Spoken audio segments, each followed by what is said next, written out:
Yeah, Ron and Fez show.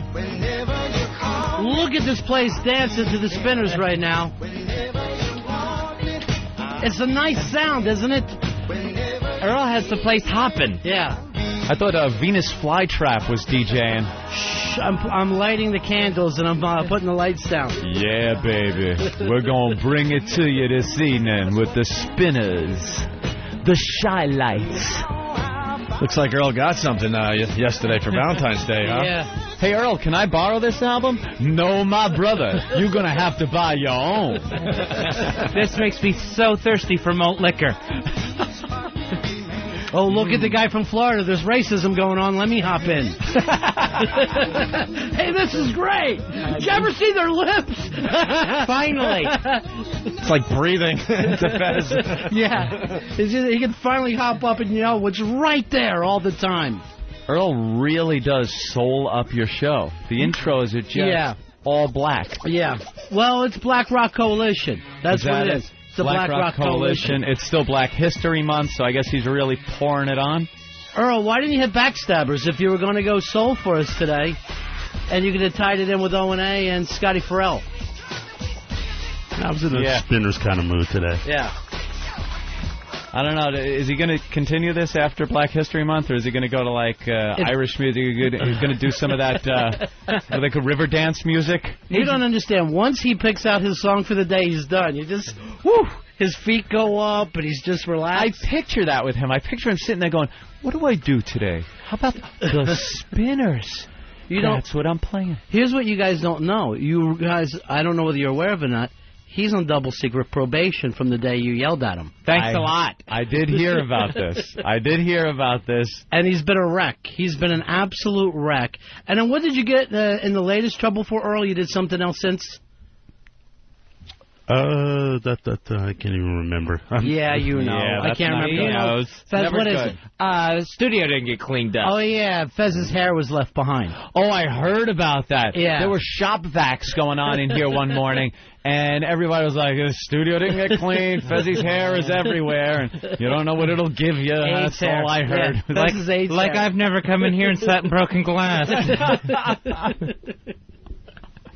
Yeah. It was a complete shave down for Fez. So, yeah, I see that. Wow, you're keeping it tight these days. I'm trying to lose as much weight as possible. Take the weight off of my heart. Hair, everything. You don't want to tote around that extra hair weight. Your hair has a lot of cholesterol. I don't carry a pen anymore because the extra quarter of an ounce might do something to me. He's not a very positive thinker. No. Not a positive thinker. No. I got him one of those kiss caskets just in case. I know he loves the band. I'm just saying, lay in it. Try it. At least if you gotta go, right? What a better way than in a kiss casket and give Gene Simmons more money? Yeah, well, he would only spring for the Peter Criss one. Yeah, I wasn't going Gene Simmons. That's too expensive. I got a Peter Criss for $175. At least you're not getting the other drummer that stepped in. That's the worst casket ever. Oh well. Good to see you're looking very healthy, by the way. Thank you. You are. I don't feel it, but thank you. Well, it's because you call yourself the victim. Maybe after a while you'll start to move on. He's still the victim. Yeah, I listen every day, and I hear, everyone else is having fun. Right. They're all enjoying what they do, what they eat, what they and Fez is in this cube with a piece of broccoli and some lettuce and no fun. It's a cocoon of terror. Is that? Yeah, of just fear of what could happen next. And then, we're always acting like, well, that's it. We're all heading home, and then we meet around the corner, and everybody has fun. But we just see him in the distance. Don't want to disappoint Fezzy. Yeah, he goes back to Retard Island and just sits. Leaving to the Hulk music. So everything's okay now with you guys and Scotty? It's all worked out? Oh, we're all the best of friends now. Oh, good. You know how these radio wars go. It takes 1 or 2 days, and you're back to kissing and making up. I was listening today, and I'm like, I just want to call in because I'm going, Opie, you're like one of those people that owns a pit bull, but then can't believe it, turn around and bit your kid. You know what I mean? He bites. He doesn't bite at all. He's a good dog. Yeah, good dog. He won't hurt you. No. I think he nipped once. He nipped. He nipped the baby. It's not a bite. And then we told him no, and he won't do it anymore. It's normally good around kids. Yeah. When you say a dog nipped, that's like saying you were peppered by shotgun blast. Yeah. It's a bite. The dog bit you. Peppered from the face to the heart. Everything's okay. And peppering isn't supposed to go into your internal organs. Yeah, it sounds just a bounce-off thing. It sounds like Cheney came around like a waiter and just had a pepper grinder, pepper mill. No, that's funny. They put a little Parmesan on it, and the guy was off. He left. This fucking guy's legs were straight up in the air, and he was going back like in a movie. The smoke's still coming off of him like in a Bugs Bunny cartoon. Full brunt of a shotgun like the Terminator through that window. Buffoon, you okay? You got peppered. I don't know what happened. He said the last words he heard were, fucker, fucker. He's not sure who yelled it. Now they're saying there was beers. There was some beers going around before. What good old boy goes hunting without beer? It doesn't happen. Right. You always have some beers. You're fun. You're with your pals. You're shooting. The whole thing is crazy, too, because they were caged-raised birds. They were raised there. The cage is open, and everyone just blasts. This isn't exactly big game hunting in Africa. Like shooting chickens at KFC. Yeah, it's just that easy. But I was wondering this yesterday. Who would let anyone with a weapon near the vice president? You would think one of the things that the Secret Service does is make sure nobody has a gun around him. You ever see the movie Telephone? It was about some assassination plot that I think the Russians had, and they put this thing in these people's heads, and they went about their lives. Right. And then one day they got a phone call, and the guy would go, "The woods are lovely, dark and deep, but I have promises to keep and miles to go before I sleep." And the person would go, "Miles to go before I sleep." And how do they know that the guy hunting with the vice president hasn't been put under some kind of spell like this? You're going out hunting with the Manchurian candidate. Well, then you got lunch at 12 o'clock. Yeah, guns going off. It really shows they don't care about the vice president. They don't give a shit. They care less about this guy, thinking maybe he's going to get shot, and surprise, he shoots somebody else. What do you think, though, how many people just were holding their hair going, what the fuck are we going to do? Yeah. You know, that got really weird. We've all been at that party where something bad goes. As kids, right, though. Yeah. Not as a vice president of the United States. Oh, shit, I fucking shot. Dude, what do we do? Like, all right, we got to get our story straight. We were jumped. That's the first thing we said. Yeah, it was 5 black guys. They were quail hunting. Oh, they couldn't have been quail hunting. 14 hours before they let him talk to the local authorities. Yeah, you got to sober up. Everybody's been there. Oh, that's cold showers and big cups of coffee. Get rid of the beers. Get rid of the beers. That's Teddy Kennedy time. Oh, yeah. Yeah, you swam back, and she was already gone. I swam. I didn't know where she went. I went home. I was scared. Right. Cheney's on TV in a neck brace. I don't know what happened. And they really glazed it over like it was nothing. Right. Like it happens all the time. Oh, I remember when Spiro Agnew shot a guy, and this one. Mondale was always shooting people. It happened all the time, and it was so minor. And then, he had a minor silent heart attack because one of these little pellets got in something called an artery. Right, like anything minor happens to a 78-year-old anyway. Those guys fall in the snow, they're dead in a week. Everything. You catch a cold and you die at 78. Right. You fall down, your graham cracker hip just shatters, you're done. He was so virile before the fall. Right, exactly. You shot with a shotgun? 78. Yeah, there's no comeback. That skin is like saran wrap anyway on them. It's not like it's going to deflect anything. Yeah, the birdshot should have gone right through the heart. Yeah. Just at that age, knowing what it's made of. As a kid, you used to shoot each other with the BB guns. Sure. Hey, you son of a bitch. It wouldn't go through you. You're still thick-skinned young 20-year-old.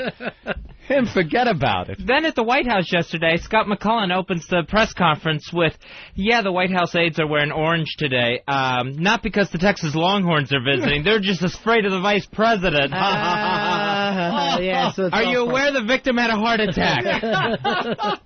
Yeah, he thinks he's Jon Stewart up there now. He's making little jokes. They always think to themselves, let's roll with it, let's roll with it. We've already got the papers out to the Fox guys. Everybody's on board here. Yeah. We know what we're doing. It's all fun. The late-night talk shows are making fun. Why can't the speaker, for the president, why can't he come out and make a few gags? Oh, God, you know the rest of the country just thinks we're nuts. The rest of the world, they yeah. must be just looking at us going, what the fuck goes on over there? I don't know why, but as probably the world too, yeah, but as American people, we eat this shit up. Yeah. A man was shot by the vice president, and we find it more funny than tragic. Right. We go, it's a joke, because I don't know what it is about us as Americans. We love when this tragic shit happens. And plus, compared to everything else, this is one that this is a news story everybody can understand. Yeah. Where they get into the weapons of mass destruction and what Arab did what, and they're just totally confused. Yeah, I don't know what this Hamas thing is. Yeah, what is Wait a minute, someone got shot hunting? That's an easy one. Yeah. Everyone's seen it. And Bush had just been going, what the fuck? Can I get a break around here? Nobody have any more guns. He's just yelling out shit like that. Memos are going out. Oh, they love their guns in Texas. Yeah, why wouldn't they? There's a lot of room. There's a lot of fucking room. A lot of things to shoot. Right. There's got to be days where that president just doesn't want to get out of bed because he doesn't know what's around the next corner. Yeah, he'll want to go hunting next. Just fucking take me out and end this thing. Just shoot me hard. Get it over with. We have to show that we're still pro-NRA. Yeah, right. We've got to get out there hunting now. Well, that's the other thing. Everyone's got those pictures of him holding up that rifle a couple years ago. Oh, they love that picture. Yay! Him with the rifle. He's like, it's like that time that guy took Fredo out fishing. Yeah, right. It's going to be like now going hunting with Cheney. He's doing a Hail Mary. Yeah. Every time I wanted to shoot a quail, I'd say a Hail Mary, and I got a quail. Maybe the saddest scene ever, though, because you're way off the shore and you just see him go down. You hear that little... And it's just Fredo, of all people. Stupid it's Fredo. Stupid Fredo. He did dumbass. He just wanted to belong. Just take care of the casino business. Shut up. So you guys are done whatever romantic things that you had done yesterday? Yes, we took Valentine's Day off as a trade-off for President's Day. Right. And... yeah, it was a picnic. What happens now? What do you want to do? You take Valentine's Day off, so you're with your loved one, instead of the President's Day, so you go out buy a new car? What do they do on President's Day?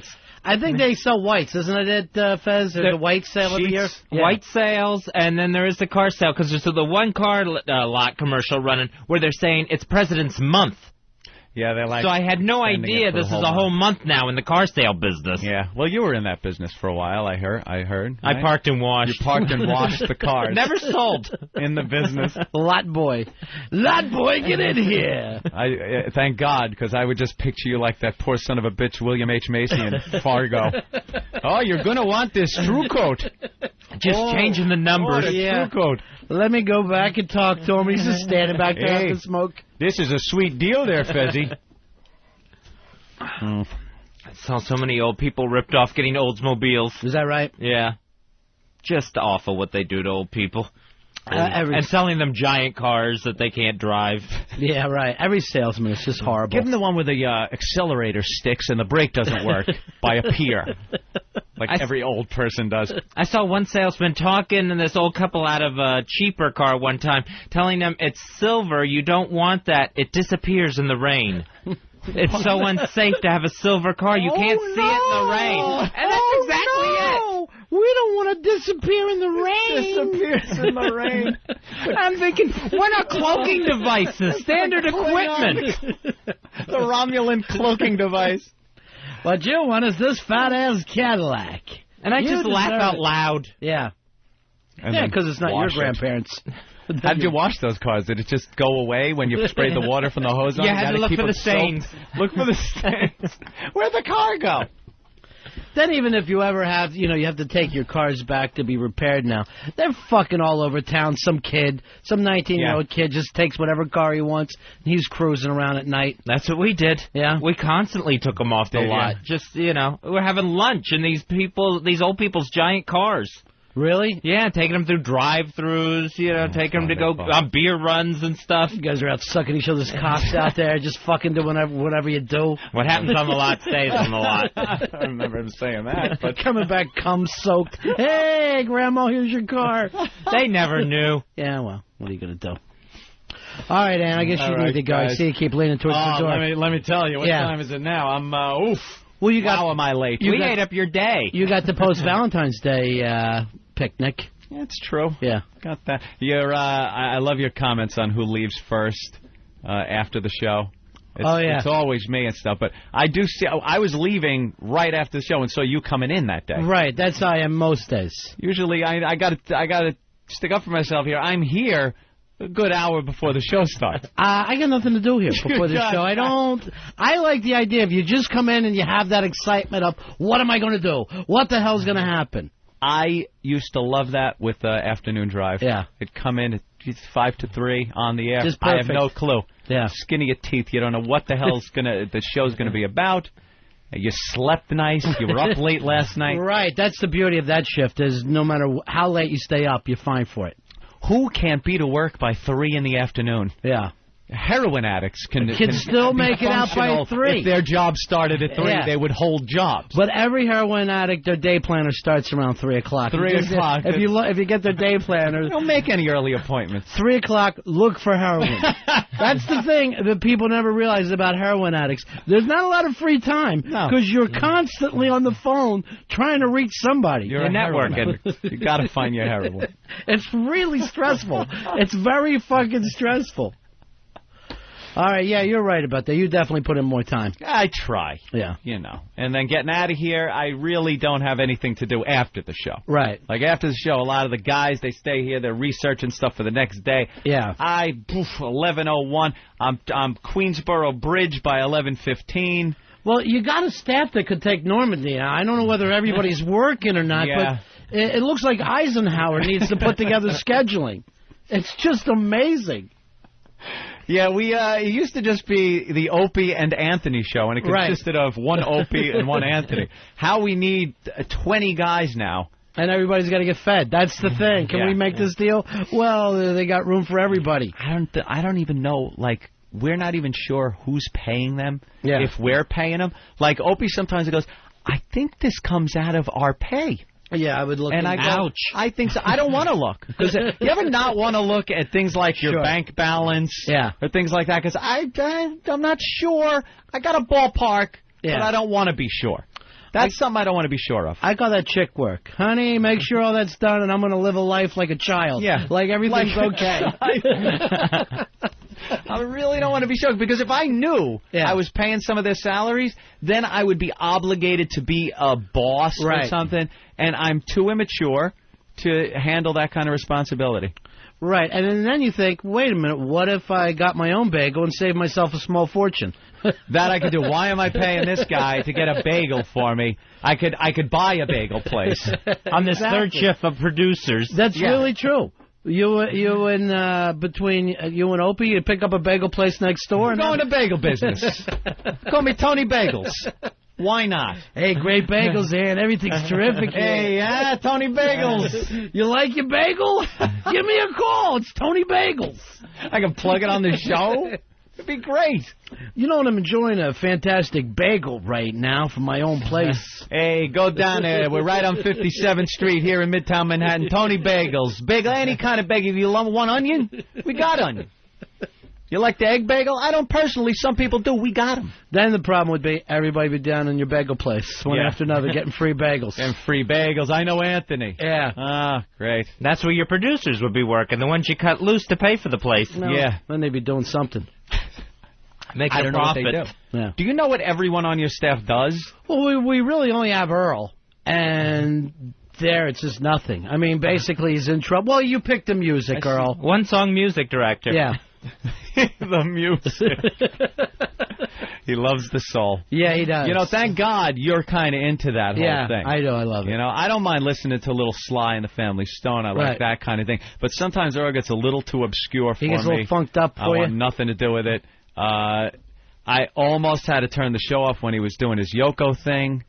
Going through his Yoko Appreciation Day, I guess it was. There's nobody he doesn't like. That's that old NEW thing, that the weirder and more obscure and less listenable, the more he's into it. It's called eclectic, man. Yeah. You know, and they're into it, and it's that too cool for the room attitude they all had. You know, everybody did. It was how he was taught. Yeah. Got to go 8 tracks deep on an album you never heard of. Yeah, and then they make you feel bad about if you like something popular. Are you Yeah. into that shit? Ooh. Oh, kind of. I don't know. Not really. Just happened to be on. Not in any of the Japanese fucking disco scene. It just goes as the weirder it gets. And then there's like a whole ironic thing, too. Like, yeah, I kind of like ABBA. And they'll throw that on. You're like, why? Yeah. You No, know? you just don't get it. Yeah, right. All right. Yeah. Asshole. All right, gentlemen. All right, buddy.